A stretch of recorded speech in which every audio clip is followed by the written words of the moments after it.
So a couple of statistics I want to bring up first and foremost.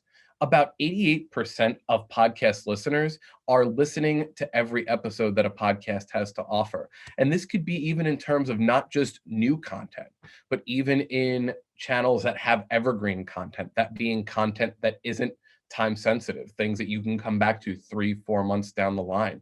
So that's something extremely important. The fact that the audience that is listening to the content is already extremely engaged in said content. And a lot of people who are listening to podcasts are acting on the pieces of information that they hear in podcast advertising. I think all of us can think to our favorite podcast who maybe gave a piece of advice or a piece of gear or a recommendation as to how to do a certain skill or task that we've maybe taken and implemented in our own lives. So already you have a huge part of the audience that's listening to podcasts that is acting upon what they're hearing in the podcast.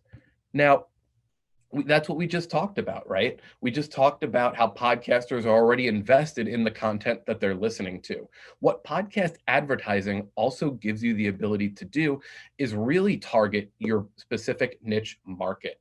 So if you are looking to advertise on another podcast, again, really take into account the specific content that you're trying to bring. Think about what your podcast really entails. If we go back to the sports analogy, for example, I use sports as a very broad term. We all know that there's so many different sports out there.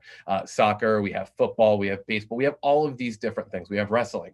But if you think about, okay, maybe my podcast really targets a specific team, or let's say is targeting specific events. These are things that you can use to help you define your niche market.